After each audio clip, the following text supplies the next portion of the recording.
वर्षभराचे वाळवणीचे पदार्थ आपण उन्हाळ्यातच बनवतो. तर या उन्हाळ्यात आम्ही 10 किलोचे शेवळ्या बनवल्या आहेत. अगदी 10 मिनिटात. त्या कशा?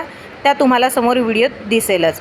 तर व्हिडिओ सुरू करण्याआधी तुम्ही जर ही रेसिपी फेसबुकवर बघत असाल तर माझ्या पेजला फॉलो करा आणि यूट्यूबवर बघत असाल तर माझ्या चॅनलला सबस्क्राईब करा. त्याचबरोबर लाईक, शेअर आणि कमेंट नक्की करा आणि व्हिडिओ पूर्ण बघा, कारण की व्हिडिओ कुठल्या याला कधी काय टाकलं जाते ते तुम्हाला कळेलच. हॅलो फ्रेंड्स, मी लतिका, लतिकाज किचनमध्ये तुमचं स्वागत आहे. इथे आम्ही 10 किलो पीठ घेतलेलं आहे. आईने गहू ओलवून त्याचं पीठ बनवलेलं आहे. कसे ओलवले हे तुम्हाला समोर मी एखाद्या वेळेस व्हिडिओत टाकेलच. तर आता ते पीठ आणलेलं आहे. पीठ काकूंनी मिक्सरमध्ये घातलेलं आहे. ज्यात मी पीठ भिजवल्या जाते त्यात अगदी थोडं थोडं करून पाणी घातलेलं आहे. फक्त ओलसर केलेलं आहे. अगदी पीठ मळलेलं नाही आहे चपातीसारखं, फक्त ओलसर केलेलं आहे. म्हणजे ओलं लागतं पण मोकळं असतं.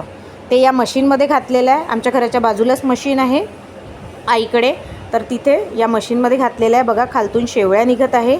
पण शेवळ्या करताना काकू म्हणाल्यात की ऊन पाहिजे आणि सोबत 2-3 फॅनसुद्धा पाहिजे, कारण की शेवळ्या लगेच सुकल्या पाहिजे, नाहीतर त्या तुटून खालती गळतात. तर बघा इथे खालती चादर टाकलेली आहे आणि त्यावर शेवळ्या घालणं सुरू आहेत. इकडे परत काकू आमच्याकडची ती पीठ भिजवते आहे. बघा 5 पायल्या पीठ घेतलेलं आहे. तिथे पायल्यांनी मोजल्या जाते. साधारणतः ते एक पायली म्हणजे 1 किलो होतं. तर आता 5 पायल्या भिजवलेल्या आहे. बघा आता त्या परत कशा भिजवत आहेत. त्यात थोडं चवीपुरतं मीठ घालते, म्हणजे एकदम जास्तही नाही. मीठ घातल्यामुळे कणकीला स्ट्रेंथ येते, कणिक एकदम गळत नाही आणि लवचिक बनते, म्हणून थोडं मीठ घालायचं असतं. तर आता इथे 5 पायल्या पीठ घेतलेलं आहे. आता त्यात मीठ मिक्स करून एकत्र करणार हाताने. बघा आता काकू एकत्र करून घेते त्या पिठात. मीठ आणि पीठ हे दोन्ही वर्ड्स एक असते, म्हणून थोडं कन्फ्युजन क्रिएट होऊ शकतं, पण मीठ अगदी थोडंच घालायचं. आता बघा त्यांनी मिक्सरमध्ये कणिक घातलेली आहे. ज्यात आपण पीठ भिजवतो ते मिक्सर आहे. त्याला झाकण लावलेलं आहे. अगदी थोडं थोडं करून पाणी घालेल. अगदी थोडं थोडं घालतात. फक्त पीठ हलकंसं ओलसर झालं पाहिजे, मळल्या गेलं पाहिजे नाही, काही नाही. मूठ बांधली की मूठ बनते आणि मुठीला थोडंसं चुरा केलं की लगेच भुरका बनतो. अशासारखं आपल्याला पीठ हवं आहे. तर इथे पीठ मळण्याची प्रोसिजर सुरू झालेली आहे काकूंची. बघा असं मोकळं पाहिजे. ओलसर आहे पण मोकळं आहे अगदी. त्याच्याने आपल्या शेवळ्या अगदी छान आणि व्यवस्थित बनतात. बघा मूठ वळली आहे आणि मोकळं केलं तर अगदी मोकळं झालेलं आहे. काकूंनी परत त्या मशीनमध्ये घातलेलं आहे ते पीठ ओलसर, आणि शेवळ्या बघा छान लांब केसांसारख्या झाल्यात. आता त्याला वाळवत आहे त्या स्टँडवरती, आणि वरती फॅन पण सुरू आहे आणि बाहेर ऊन पण खूप लख्ख पडलेली आहे.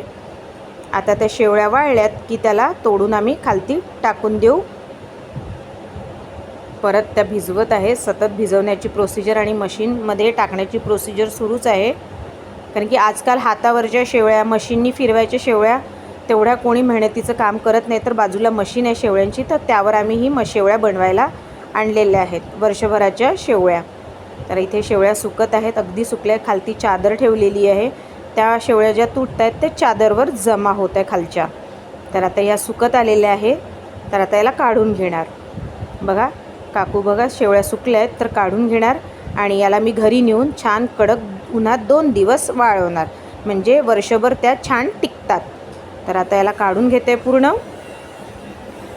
त्याचबरोबर माझ्या चॅनलवर वेगवेगळ्या रेसिपीज अवेलेबल आहे. गावाकडच्या रेसिपी, वाळवणीच्या रेसिपी, त्या तुम्ही नक्की बघू शकता. आणि तुम्हाला कुठली रेसिपी आवडली ते मला कळू शकता. तर कशी वाटली ही रेसिपी ते मला नक्की कळवा. तर मग करून बघा, खाऊन बघा. तर भेटूया पुढच्या रेसिपीत. तोपर्यंत बाय.